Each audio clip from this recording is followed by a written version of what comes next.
सुंदर ते ध्यान उभे विठेवर सुंदर ते ध्यान। आता अभंगातल्या मेन मुद्द्याला सुरुवात झाली। तुम्हाला आणि मला देवाचं नाव का आवडत नाही, सुख का मिळत नाही, सुख का, एक वाक्य ध्यानात ठेवा, जगात परत नाही वाक्य नाही टाका। एकही गोष्ट आपल्याकडे नसली तरी चालेल पण सुख पाहिजे, आणि ते सुखच आपल्याला का मिळत नाही त्याची दोन तीन कारणं बारीक आहे का। लोखंडाला अग्नीचा स्पर्श झाला की त्याच्यावर घन बसल्याशिवाय राहत नाही। जोपर्यंत लोखंड अग्नीच्या सहवासात जात नाही तोपर्यंत त्याच्यावर लोखंड बसत नाही। जोपर्यंत तुम्ही मूर्खात बसत नाही तोपर्यंत तुमच्या चारित्र्याला कोणी धोका देऊ शकत नाही। ज्या दिवशी तुम्ही हलकट माणसात बसाल त्या दिवशी तुमच्या आयुष्याचं वाटोळं आपाप होईल। ते घालण्याची, सत्यनारायण घालण्याची गरज नाही। हो, म्हणून एक वाक्य लिहून ठेवा, नालायकांमध्ये बसून इज्जत आणि इस्टेट घालवण्यापेक्षा माळकऱ्यात बसून हरिपाठ पाठ करायला शिका। याच्यात मजा आहे, याच्यात मजा आहे। जरा चांगल्यात बसा। एक दुसरं वाक्य आहे का, दुधामध्ये मिठाचा खडा पडला की त्याचं दही झाल्याशिवाय राहत नाही। जोपर्यंत दुधामध्ये मिठाचा खडा पडत नाही तोपर्यंत दही होऊ शकत नाही। जोपर्यंत तुम्ही चांगल्या माणसात बसता तोपर्यंत देव सुद्धा तुमचं वाईट करू शकत नाही। पण ज्या दिवशी तुम्ही बेवड्यांमध्ये बसाल तुमच्या इस्टेटीला आपाप गिराईक लागेल। त्याला जागरण गोंधळ घालू नको, आपाप होणार। तिसरं वाक्य आहे का, पहिले दोन क्लिअर करून घ्या। तिसरं वाक्य आहे का, गरम कोळशाला हात लावला तर चटका देतोय, गरम कोळशाला हात लावला तर चटका देतोय, गरम कोळशाला हात लावला तर चटका देतो, आणि थंड कोळशाला हात लावला तर हात काळे होतात। मग कोळशाची गाठ घ्यावा कावा? त्याला एकच उत्तर आहे, घेऊच नाही, घेऊच नाही। जोपर्यंत नालायक माणसाची दोस्ती केली तरी तेच आहे आणि दुश्मनी केली तरी तेच आहे। मग त्या नालायकांच्या नादीत लागू नये, हेच 2016 आहे। त्यांच्या नादीच लागू नये, हेच 2016 आहे। पुढं वाक्य आहे का, तिन्ही वाक्य क्लिअर करून घ्या। एवढेच मोबाईल मध्ये घेऊन जा आणि रोज ऐकत जा। देवाला गेला आणि तिकडे गेले प्याला, गाडी खाली गेला आणि मेला, आणि पेपरला बातमी आली भाविक ठार झाला। मग आता बेवडे जर भाविक आहेत आम्ही एवढे चोर आहे का, हे असंही झालंय ना। काय झालं समाजामध्ये, समाजामध्ये मूर्खांना किंमत आल्यामुळे सज्जनाला त्रास झाला आणि मूर्ख माणसांना मार्केट आलं। नीट वाक्य आहे का, लोखंड अग्नीत गेलं का घन बसला। म्हणून तीन शब्द नीट आहे का, मैत्री करायची तर मोठ्याशी करायची आणि दुश्मनी करायची तर मोठ्याशीच करायची। येड्याच्या नादी लागायचं नाही, घासायची तर मोठ्याशी घासायची। बंगला बांधला आणि भांड्यावालीचे पैसे बुडी दो ना, लाईक 40 लाखाचा बंगला बांधला आणि भांडे घासणारीचे पैसे बुडी दे। अरे गव्हर्नमेंट आहे तर लाईट बिल बुडव ना, लय मोठा आहे ना तू। शिकुरीच्या कानफटी देते ती, ते बिचारा बंगल्याला राखण वॉचमॅन बिचारा अखेरात जागते, काय त्याला 200-300 रुपये मिळतात, ते उलट आपल्या घराचं संरक्षण करते। तो नालायकाला लागला डुकला, आता बिचाराचं शरीर आहे याने त्याच्या कानपट्टीत ठेवून दिली। अरे नादी लागायचं तर मोठ्याच्या लागावं। पुढे जाऊन सांगा, मोठ्याच्या लागणी लागण्यास सुद्धा कीर्तीचे, मोठ्याच्या नादी लागण्यास सुद्धा कीर्तीचे। रामेश्वराने गाथा पाण्यात टाकला नसता तर ग्रंथात नावच आलं नसतं। हो, बंबाजीने जर तुकोबारायचा छळ केला नसता तर गाथ्यात नावच आलं नसतं, आणि विठोबा क्षेत्रानं माऊलीचा छळ केला नसता तर त्याचं ग्रंथात नावच आलं नसतं। मोठ्याच्या संगतीत सुद्धा फायदाच आहे। हा, नादी लागायचं तर दुबळ्याच्या काय नाही लागत, ज्याच्या अंगात कपडे नाही त्याला म्हणतो फाडून टाकीन। अहो त्यानं मोकळा जे दोन फाडितो काय। प्रेम करायचं तर मोठ्याशी, किरकोळ कारकोळ नादी नाही लागायचं। रावणानं बायको पळवली पण देवाचीच, काय होईल ते होईल। रावण असं किरकोळ कारकोळ काम करीत नाही मुसलमान, बायको पळवली देवाचीच, काय होईल ते होईल। फायदा झाला काय होईल, बायको देवाचीच पळवली पण फायदा झाला, आणि आपलं येडं कुणाच्या नाही लागत। शेंबड्या पोरीच्या पोर प्रेमात पडलं. शेंबड्या प्युअर शेंबडी पोरगी प्युअर. इतकी मेकडं तिच्या नागपुडीत. तरी हे तिला काय म्हणतं माहिती का? कभी कभी मेरे दिल में ख्याल आता है. तुझा दुसरा नंबर येड्या. 2 मेले मोबाईलचे बिल भरू आणि याला कपडे नाही सुईचे.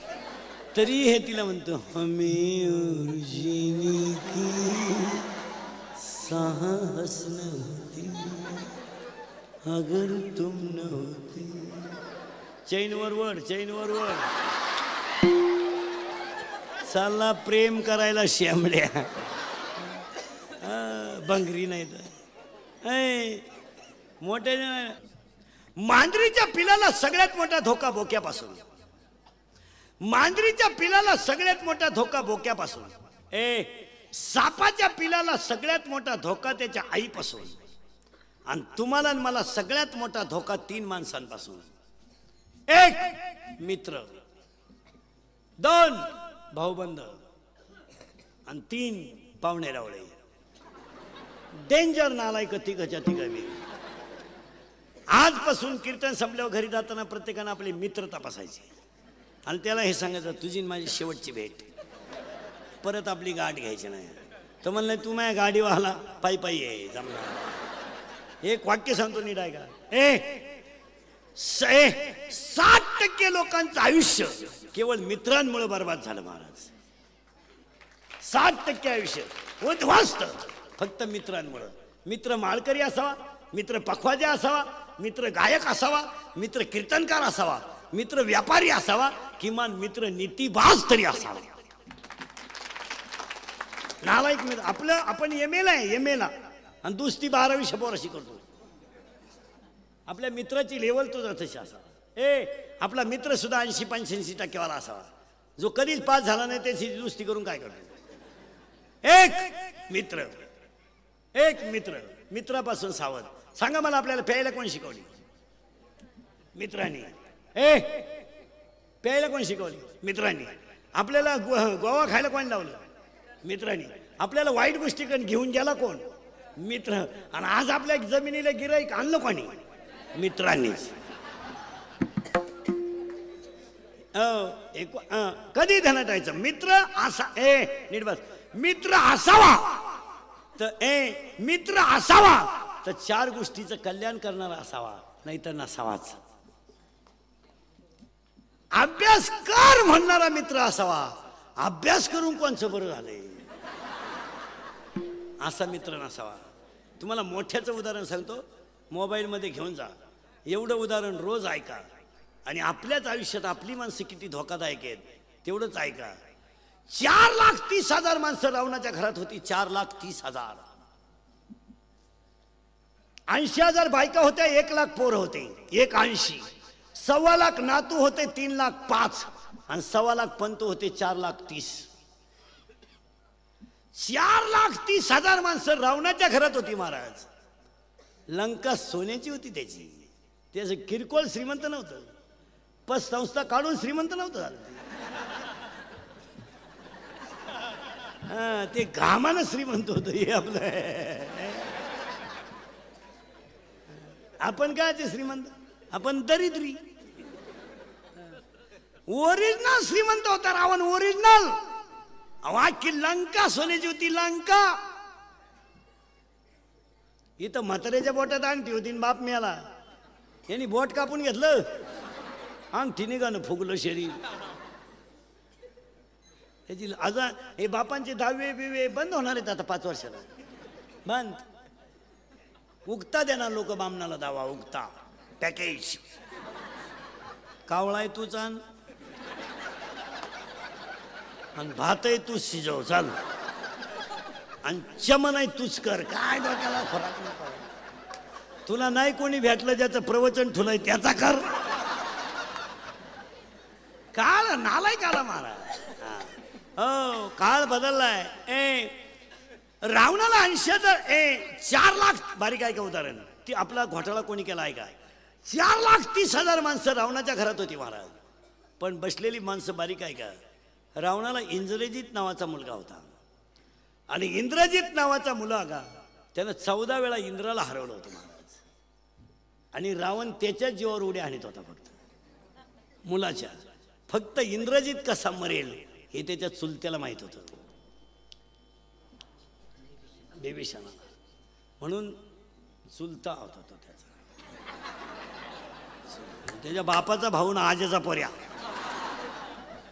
इंद्रजिताला माहित आपलं बिभीषणाला माहित होतं नीट बारीक आहे का इंद्रजिताला माहित होतं महाराज जर बिभीषणाला माहित होतं जर इंद्रजित मेला नाही तर रावण मरत नाही आणि रावण जर मरत नाही तर भाऊबंदकीत मजा काय आपल्या भावानं आपण संगच गाडी घेतली याच्यात काय मजा आहे त्याची धडकली पाहिजे ना आपली वाचली पाहिजे तर भाऊ आपली लोक आपल्या भावानं गाडी घेतली तर हसत सुद्धा नाहीत इतकी दरिद्री आहेत हप्त्यावर घेतली असं म्हणतो हप्त्यावर अशीच आहेत आपली आता ही लग्न न झालेले पोर आहेत ना तुम्ही आता नवरदेव नाही म्हणा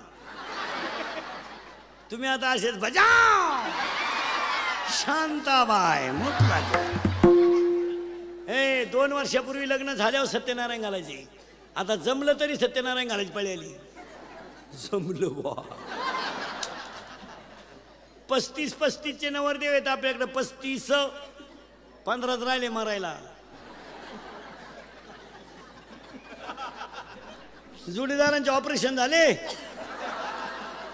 हा गडी तसाच 42 पुरी पाहिल्या का पोरांना नाही पसंत केल्या मग त्याला एक माझ्यासारखा भेटला मला मिळेल ती करून टाक त्यानं पोरगी पसंत केली पण त्या पोरीच्या आईनं नवरदेव पाहिला ती म्हणली भिकाऱ्याला पोर दिन पण यायला द्यायची नाही त्यानं बायकोच्या कानपट्टीत ठेवून दिली मध्ये का बोलली ती म्हणली बोलली नाही मला मारून टाकलं तरी मी याला देणार नाही का देणार नाही तर हा पाहिला मला पाहायला आलता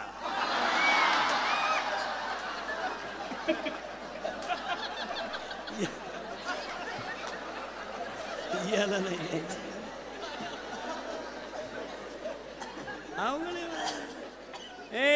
बारीक आहे का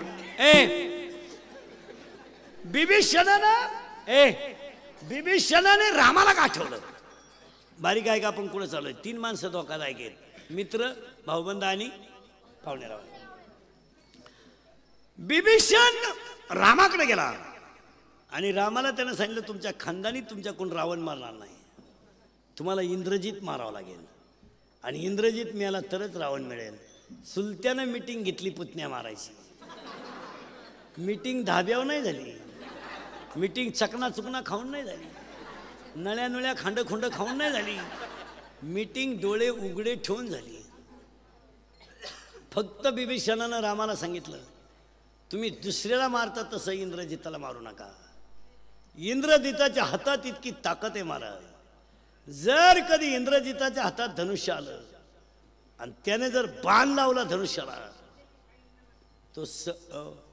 तो समोरचा मेला म्हणून समजायचं तुम्ही फक्त त्याच्या हातात बाण येता कामा नाही असं मारा काय सल्ला आहे मारा इंद्रजिताने पाठीमागे भात्यात हात घातला महाराज आणि इंद्रजित भात्यातून बाण काढणार महाराज सु करीत बाण आला महाराज आणि इंद्रजितातला कोपऱ्यापासून हात उडवला तो युद्धातून उडाला तर लंकेत जाऊन पडला धाप असा आवाज आला हाताचा इंद्रजिताची बायको बाहेर आली रावणाची सुलोचना पतिव्रता होती महाराज तिनं तुटलेला हात ओळखला आणि ती हाताच्या जवळ आली आणि तिनं सांगितलं ज्याने इंद्र हरवला होता त्याचा हात उडवायची डिरिंग केली कोणी तिच्या बापानंच केली ती कोणी केली बाबाच होता तिचा लक्ष्मण मी पाहुणे रावळे असेच आहे तुटलेला हात हल्ला महाराज बारीक आहे का तुटलेला हात हल्ला आणि लक्ष्मणाच्या बायको आपलं तिनं इंद्रजिताच्या बायकोनं त्याच्यात हाताने पेन दिला तर तुटलेल्या हाताने लिहिलं तुटलेल्या तुझ्या माहेरच्यानी माझा घात केला काय बोलायचंय मला तुटलेला हात तिने हातात घेतला आणि रावणाकडे गेली महाराज आयुष्यात कधीच रावण रडला नव्हता हो, कधीच रडला नव्हता. पण त्या दिवशी रावण डसडसा रडला. माझा तरणा बांड मुलगा गेला. त्या दिवशी माझं मरण जवळ आलं. रावण रडला महाराज. आणि रावणासमोर सून उभी राहिली आणि सुनीनं सांगितलं, सासरे बाबा, ज्याने माझ्या नवऱ्याचा हात उडवला त्याचा बदला घ्यायला मी जायचे. रावणासारखा सरळ माणूस नव्हता महाराज, विद्वान माणूस. रावणाने सुनाला सांगितलं जा, पण दरबारातली मधली पिल्लावळ नालायक होती महाराज. रावणाला त्या मित्रांनी सांगितलं, हलकटा, अरे तू विद्वान कशात आहे? तुझी बायको तुझी बहीण सून विधवा आहे, तू रामाकडे पाठवू राहिला आहे आणि रामाची बायको तुझ्या ताब्यात आहे. उद्या जर रामाची बुद्धी बदलली आणि त्यानं सांगितलं माझी बायको आणून देईन, तुझी सून घेऊन जाय, ही मधली लोक लय नालायक असते मला, तर तू काय करशील? त्यावेळेस रावणाचं वाक्य ऐका. रावण म्हणला, ज्या राज्यात रामासारखा राजा आहे आणि लक्ष्मणासारखा भाऊ आहे त्या राज्यामध्ये स्त्रीवर अन्याय होणार नाही याची मला गॅरंटी. अरे शत्रूला सुद्धा चांगला म्हणणारा रावण, पण त्याच्याच भावानं त्याचा पोऱ्या मारायला मीटिंग घेतली. याच्यावर निवांत विचार करा घरी गेल्यावर. आणि मग रावणाची बायको आली आणि रावणाला म्हणली, का हो लय वेदाच्या गप्पा सांगता तुम्ही तर लय शहाण आहेत. मग सीता पळून आणल्यावर तुम्ही तुमची इच्छा का पूर्ण केली नाही? रावणानं मंदोदरीला सांगितलं, मंदोदरी तोंडाला लगाम घाल, मी सीतेकडून माझी इच्छा कालही पूर्ण केली असती आणि आजही केली असती आणि आत्ताही केली असती. सीता माझ्या ताब्यात आहे, मी वायुमार्गाने सीता आणली. हनुमान येईल लंका पेटविल ही भीती मला नाही. मंदोदरी म्हणली, वेदाच्या गप्पा सांगू नका, तुम्ही तुमची इच्छा सीतेकडून का पूर्ण केली नाही? डोळ्याची कड ओली झाली आणि डोळे पाणवले आणि रावणाच्या डोळ्यातल्या पाण्याच्या धारा टपटपा खाली गेल्या. आणि रावण मंदोदरीला म्हणतो, मंदोदरी ऐक, मी माझी इच्छा सीतेकडून आत्ता पूर्ण केली असती. आत्ता सीता माझ्या ताब्यात आहे, मी सीतेकडून माझी इच्छा आत्ताही पूर्ण केली असती, पण काय केली नाही? मंदोदरी ऐक, सीतेकडून मी माझी इच्छा का पूर्ण केली नाही? ऐक, मी सीता पळवायला जेव्हा सीतेच्या झोपडी समोर गोसाव्याचं रूप घेऊन गेलो ना, तेव्हा मी सीतेला म्हणलो होतो, माय भिक्षा वाढा. आणि मी खानदान असल्यामुळं माझी लंका गेली तरी चालेल, पण माय शब्दाला धोका देणार नाही, याला रावण म्हणतात. जळाली लंका, जळाली, पण माय शब्दाला धोका दिला नाही, ध्यानात ठेवा. रावण होता तो. जर परत कोणाला म्हणले ना कोणी हा रावणासारखा आहे, ह्या कान फाड फोडलं पाहिजे. रावण महाराज विद्वान, शिवाय एकादशी करणारा रावण होता. त्याच्या पुढचं वाक्य आहे का? मग कुंभकर्ण म्हणला, का रे तू तर रामाचे कपडे घालून गेलता सीतेला वश कराय, दिवस फिरल्यावर कोण कोण जाऊ गुरकन सांगता येतं का महाराज? दिवसच फिरले बिचार, रावणाचे मुलगाच मेला आणि या बाकीच्यांना तो मुद्दा झाला. मंदोदरी का बोलली तर तिला वाटलं यांनी सीता आणल्यामुळं तर इंद्रजित गेला. मग ते कुंभकर्ण शहाणं ते आलं त्याला दम द्यायला रावणाला. त्याने सांगितलं, का रे, अरे तू तर इतका हुशार, तू तर इतका हुशार, मग तू तर रामाचे कपडे घालून सीतेला वश करायला गेलता. रावण म्हणला, जरा तोंडाला लगाम घाल, मी सीतेपुढं रामाचे कपडे घालून गेलो आणि सीतेनं माझ्याकडे पाहिलं आणि मी सीतेकडे पाहिलं. सीतेला वश करायला गेलो मी, पण सीता इतकी पतिव्रता आहे, माझ्यातला काम गायब झाला रे, काम गायब झाला. सीतेकडे मी पाहिल्याबरोबर माझ्यातला कामच गायब झाला. रडला रावण, आणि नुसता कामच जागा नाही झाला. माझी मंदोदरीच मला आई दिसायला लागली. ती लंका जळाली तरी चालेल, सीता नको बाबा, सीता नको, सीता नको म्हणला आणि मोक्ष मिळून बसला, याला रावण म्हणतात. आपल्याकडे बेटी बचाव ज्याचं भाषण आहे त्याचीच बायको चेक करून आणली त्यानं, आणि तो इकडं बेटी बचाव भाषण जोडितो. मुलगी वाचली पाहिजे. लोकांची का तुझी? म्हणजे सध्या काय झालंय माहिती का महाराज, कमी बुद्धीच्या माणसांना समाजामध्ये मार्केट आल्यामुळं मूर्खपणा झाला महाराज. वय वाढल्यावर पेमेंट कमी व्हावं का नाही, पण वय वाढलं आणि पेमेंट वाढलं, बुद्धी झाली कमी, माल झाला मोकार. उद्यापासून उलट होईल. 16% पागल होणार आहे सर्व्हिसवाले. पेमेंट मोकार, बुद्धी कमी. पैशाचं करायचं काय?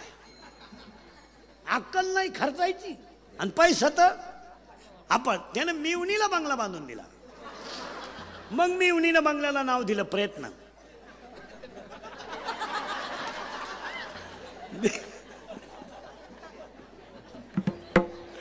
आणि यानं बंगला बांधला, यानं याच्या बंगल्याला नाव दिलं सहकार्य.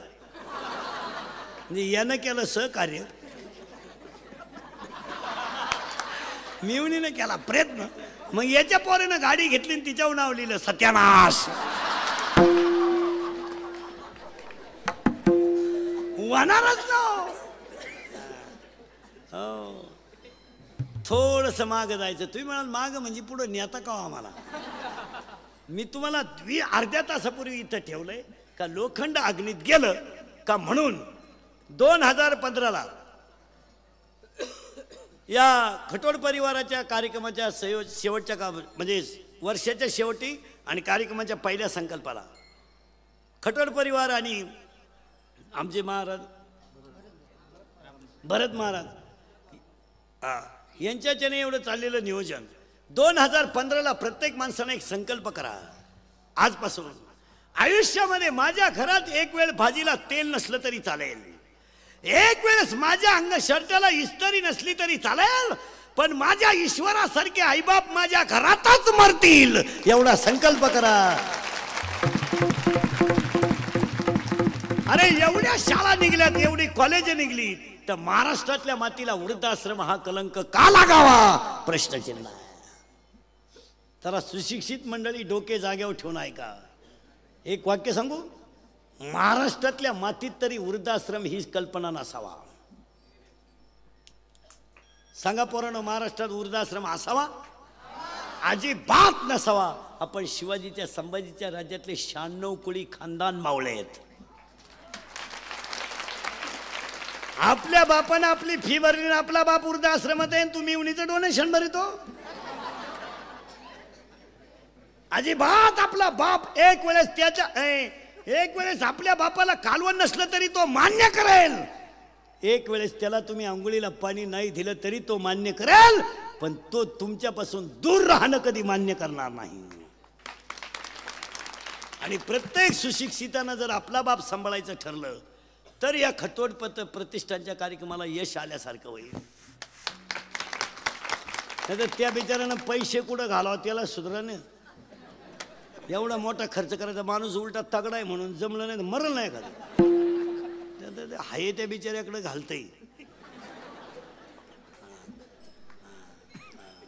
नाही तर एवढं ते रामदासी महाराज ते तुम्ही कार्यक्रमाची जी पत्रिका आहे त्यात लई कार्यक्रम ठेवतो. एवढे कार्यक्रम नको आहे. लोकांनी 24 तास तेवढंच करायचं का? तुम्ही एक आयडिया करीचा पुढच्या वर्षी करायचं असलं तर एक सकाळी एक रामकथा किंवा भागवत कथा ठेवावी आणि संध्याकाळी 7 ते 9 सुंदर कीर्तन महोत्सव ठेवावा. 2 कार्यक्रम असले वेळेत लोक म्हणतात मजा येतात. म्हणजे तुमचं जे संगीत संपलं का भारुडण, भारुड संपलं का गवळण, गवळण संपलं का व्याख्यान, माणसं बधीर झाल्यासारखं होते काय. बरं एक तर लोक इंदुरीकर सोडून येते नाही. महाराज विचार करण्यासारखी गोष्ट आहे. जाऊ द्या आज महाराज, आजचा दिवस 31/12 आहे.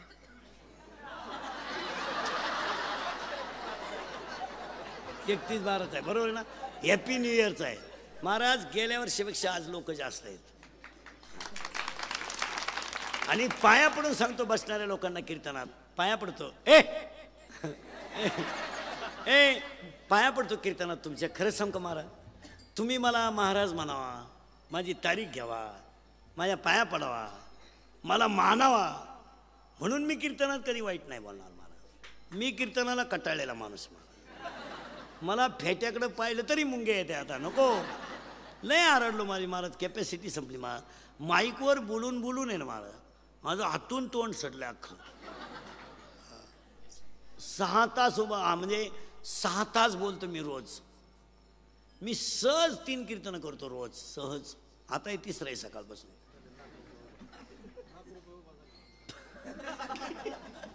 आणि पाया पडून सांगतो महाराज, मी कीर्तनात बोलतो याला 3च कारण आहेत.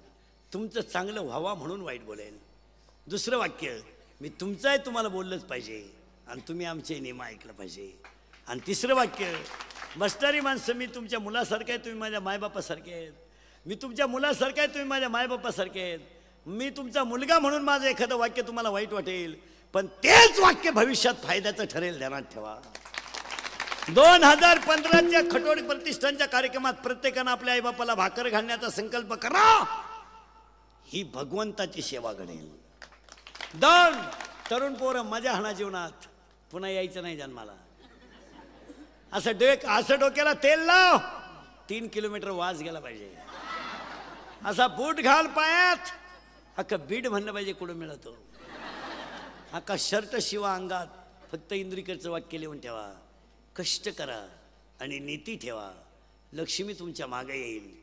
हाच 2016चा संदेश. हाच 2016चा संदेश. मजा हाणा पोरांनो जीवनात, पुन्हा यायचं नाही. इंदुरीकरचे 6 वाक्य लिहून ठेवा. आईच्या डोळ्यात पाणी येऊ देऊ नका, बापाची मान खाली होऊ देऊ नका, हिंदू संस्कृतीला कलंक लागू देऊ नका, याला पुढं फुकट खायची सवय लावू देऊ नका. पोरांनो पाया पडून सांगू, रक्ताचे राहिले नाही तर बाहेरचे आपले राहतील कसे? रक्ताचे राहिले नाही तर बाहेरचे आपले राहतील कसे? अरे जी बहीण आपल्याला 20 वर्ष राखी बांधत होती, जी बहीण आपल्याला 20 वर्ष राखी बांधत होती, तीच बहीण जमिनीचे बाजार वाढलेत, आपल्या विरोधात कचेरीत दावेदार झाली. याच्यापेक्षा वाईट काय असावं? रक्ताची बहीण जर कचेरीच्या दारात भावाच्या विरोधात उभी राहते महाराज, तर ह्या जगाला तारणारा कीर्तन आणि कीर्तन महोत्सव सोडून काय असू शकतं बोला?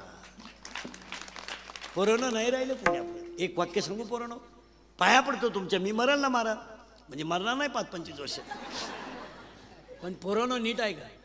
आयुष्यामध्ये तुम्ही तुमच्या बापाच्या जीवावर जेवढ्या मजा हल्ल्या ना, जेवढी आईच्या जीवावर मजा हल्ल्या ना, आईच्या जीवावर बापाच्या जीवावर, तुम्ही फक्त एक 8 दिवस तुमच्या भाऊजाईच्या हाताखाली दिवस काढा, त्यातली किंमतच कळेल तुम्हाला.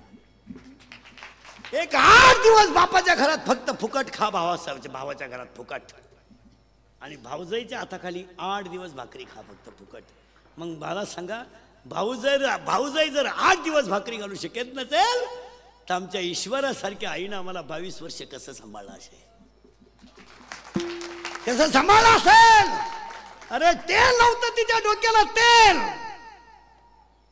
तिच्या कापूस येचायला गेली तर ती बाजार बसून रडली रे, रडली. तेल नव्हतं तिच्या डोक्याला, तेल. पोराची फी भरायची तर तिने कान आरशा पुढे केलाय, कान पुढे केला, कान. आणि कानातलं मोडलं रे, कानातलं मोडलं तिला. आयुष्यामध्ये उपाशी झोपली, पण ती कधीच म्हटली नाही की मी तुझी फी भरली. कधीच नाही म्हणली. ती कधी म्हणलीच नाही का मी तुझी फी भरली, की ती कधी म्हणलीच नाही मी तुला मोठं केलं. मला सांगा, ती जर आपल्या घरात सुखाने मेली तर शब्द सांगून टाकतो तुम्हाला, जगातले सगळे तीर्थ तुमच्या घरी आले समजायचे. आपली आई जर आपल्या घरात सुखानं मेली, आपला बाप जर आपल्या घरात सुखानं मेला ना, तर त्या माणसानं ताळंदीन पंढरपुरन तीर्थयात्रा करायच्याच नाही महाराज. देवाला त्याचं दर्शन घ्यावं लागेल. पुढे जाऊन सांगा, जो आई बापाची सेवा करतो त्याला देवाकडे जायची गरज नाही, तो देवच असतो. आणि आज तळतळीनं सांगतो महाराज, 60% कुटुंबांमध्ये आईबापांचे हाल न पाहण्याजोगे आहेत. तुम्ही मजा आणू नये पोरांनो, ह्या मताचा मी नाही. अरे 17, 18 वर्षाचे टोनगे झाले तुम्ही, बापाच्या घरात फुकाट जेवता नालायक हो. मिश्या फुटल्या का हरामी हो तुम्हाला, मिश्या, आणि तरी क्वाटरी पेता हरामी हो. लाज नाही वाटत? रुपड्या तरी कमवायची धान होते का नालाय का तुझी रुपड्या? 22 वर्षाचे टोणगे झाले हरामी हो. आणि फुकाट बापाच्या घरात जेवता आणि वरून म्हणतो कालवण आवडत नाही मला. तुला भोंगळं करून हल्लं पाहिजे ना लागा. त्याला हरका आपल्यासारखा बाप पाहिजे. पोऱ्याच कालवणात घातला असा ना लागा. आणि म्हणून 2015ला निरोप देताना आणि 16ला सुरुवात करताना आईबापांनी एक संकल्प करा.